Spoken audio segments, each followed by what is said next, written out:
কেন আপনাকে আল্লাহ সৃষ্টি করেছেন এটা নিয়ে সারা রাত ভাবেন।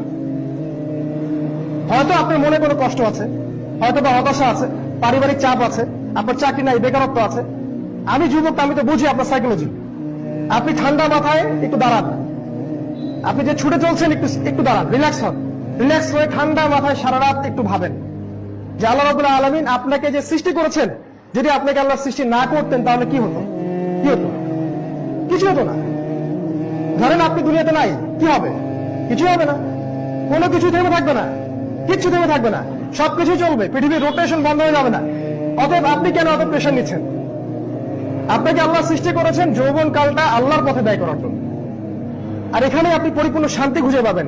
অ্যাকোস্টিক গিটারের মধ্যে শান্তি নাই, ক্যারাম দাবা লুডুর মধ্যে শান্তি নাই। শান্তি, ইনার পিস, যেটা প্রশান্তি, সাকিনা, সেটা কিন্তু এগুলোর মধ্যে নাই। এটা টেম্পোরারি, একটু ভালো লাগে, তারপরে আবার হতাশা হয় না এরকম? আমি কি সত্যি বলছি না? আমি তো যুবক, একটা সময় আমার জীবনের উদ্দেশ্য ছিল আমি বাংলাদেশ ক্রিকেট টিমের ওপেনিং ব্যাটসম্যান হব। আমি আমার জীবনে 10টা বছর ঢেলে দিয়েছিলাম। Even I was very close, আমি আন্ডার 19 পর্যন্ত খেলেছি। একটা সময় গিয়ে আমার বুঝ এটা এসেছে যে এটা আমার জীবনের উদ্দেশ্য না। আল্লাহ পাক এই জন্য আমাকে সৃষ্টি করেননি। হয়তো বা আল্লাহ পাক আমার দ্বারা কিছু চাচ্ছেন। আল্লাহ আমাকে একটা সুযোগ দিয়েছে, একটা অপরচুনিটি, 30 বছর, 40 বছর বা 50 বছর। এর বেশি সময় হয়তো আপনি পাবেন না, এর বেশি সময় আমরা পাবো না। আমাদের বৃদ্ধদের মতো আমরা হয়তো বুড়ো হওয়ার সময় পাবো না। ওয়াল্লাহি এটা সত্যি বলছি। কারণ সামনে আমাদের ভয়ঙ্কর সময় আছে। যদি আপনি এখন সচেতন না হন, আপনার জীবনের উদ্দেশ্য ফিক্স করতে না পারেন, সমস্যা আছে।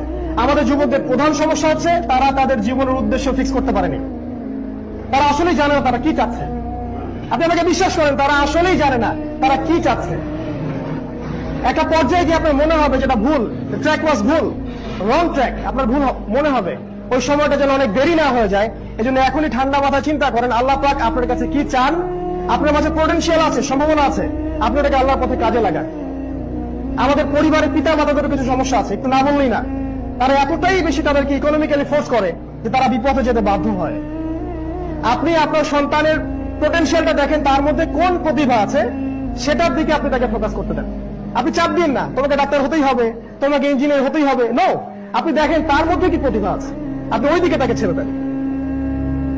আল্লাহ আমাদের যুবক ভাইদেরকে হেদায়েত করুন, আল্লাহুম্মা আমিন।